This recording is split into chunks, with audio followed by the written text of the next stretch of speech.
Bonjour, dans cette vidéo, je vais vous présenter comment exporter les paniers de commandes avec un profil CSV. Donc ça, c'est la nouveauté de 3.18.4. Avant, ça ne marchait pas avec des profils CSV. Maintenant, il faut utiliser un profil pour choisir quel champ on veut exporter quand on veut exporter un panier en fichier CSV. Donc un profil a été créé sur votre instance.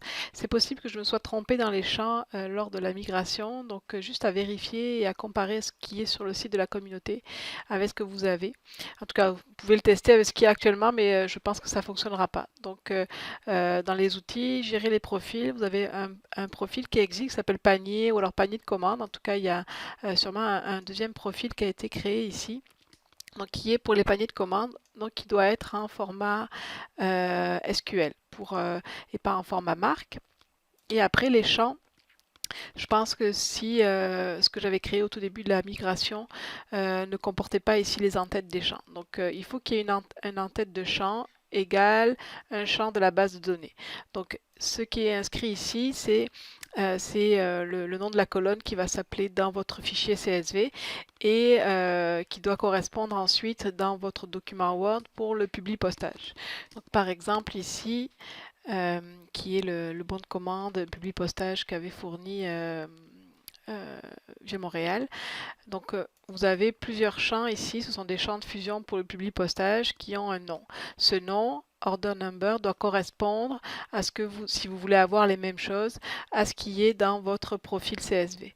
Donc là, par défaut, vous devez avoir ce genre de champ ici. Mais si vous voulez en rajouter, il faut aussi les rajouter dans votre bon de commande. Donc, si vous avez à peu près ce bon de commande-là, sur lequel tout le monde est un peu parti quand on a commencé le public postage pour les commandes. Vous devez avoir un peu le même genre de liste de champs de fusion. Donc order number ici correspond à ce qui est inscrit ici, order number, et ainsi de suite pour tous les champs. Donc c'est ça, ils sont séparés par des barres verticales. Donc si vous voulez en rajouter un autre, par exemple, si vous voulez rajouter la note au fournisseur, ça va être une barre oblique. Le nom, ça c'est le nom que vous allez donner dans votre fichier CSV, donc ça peut être n'importe quel nom. Là, je prends le même nom que le champ qui existe déjà dans la base de données. Pour savoir le nom qui est attribué dans la base de données, il faut vous rendre dans la section bilan et statistiques. Ici, vous avez le schéma de la base de données COA, qui est le schéma de la base de données internationale, qui correspond à ce qu'on a nous également. Donc par exemple, si vous voulez une information qui est dans votre commande, donc il faut aller voir la table ACK Orders, donc ACK pour acquisition, Order pour commande. Donc c'est dans cette table-là que, par exemple, il y a le prix RRP qui est pris, le numéro du panier, basket numéro. Donc, si vous cherchez une information, ça va être dans cette table-là pour les commandes. Si c'est une information qui concerne la facture, quoique quand on passe une commande, il n'y a pas de facture, mais si c'est par rapport au panier ou au fournisseur, ça va être dans d'autres tables.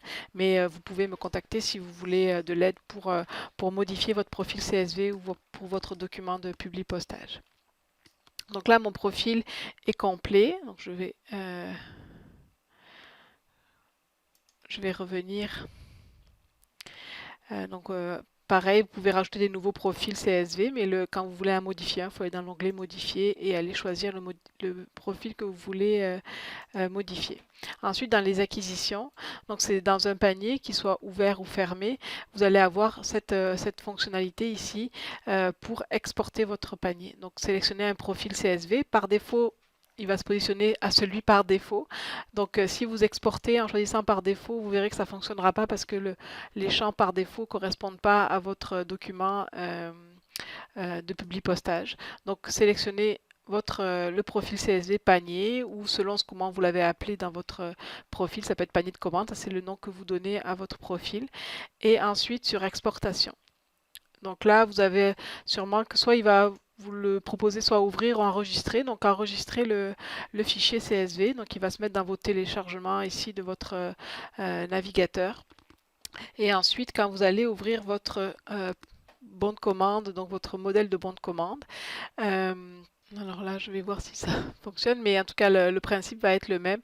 Donc, démarrer la fusion, donc choisir répertoire, on sélectionne les destinataires, donc c'est là où je vais aller chercher mon document que je viens de télécharger. Et puis, je peux faire après aperçu des résultats pour voir si ça correspond bien. Donc là, j'ai un résultat. Et puis, terminer et modifier. Voilà, c'est l'enregistrement 2 est vide. Il y avait juste un document dans ce panier-là. Donc là, mes champs sont remplis. Mon ISBN n'est pas rempli, mais sûrement que ça, il n'existait pas dans le fichier CSV. Donc ça, le principe du public postage reste le même. C'est juste pour l'exportation du panier où vous devez passer par exportation ici. Au moment où vous choisissez votre fichier, vous allez peut-être avoir une fenêtre par rapport à de l'encodage. Là, j'ai pas d'accent dans mon titre, mais je pourrais essayer avec un autre panier. Donc là, par exemple, j'ai un panier avec des titres avec un accent. Donc si je vais exporter le panier, je vais faire la même procédure, enregistrer le fichier. Donc quand j'ouvre mon bon de commande ici, que je vais faire mon publi postage et que je vais sélectionner le fichier que je viens de télécharger, donc le nouveau panier. Là, j'ai une fenêtre qui s'ouvre parce qu'il y a des caractères accentués. Donc, ça va se positionner normalement sur Windows par défaut. Si c'est à autre encodage, n'allez pas trop vite, ne cliquez pas sur OK parce que c'est possible que vous ayez des problèmes d'encodage. Donc, toujours choisir Windows par défaut. Si c'est pas coché la première fois, après ça va le garder. Et donc là, je fais OK. Là, je peux voir en aperçu que tout est correct. Et je fais OK. Aperçu des résultats, puis terminer et modifier. Donc là, j'ai mon bon de commande qui est complet selon mon fichier CSV. Donc voilà pour la nouvelle procédure.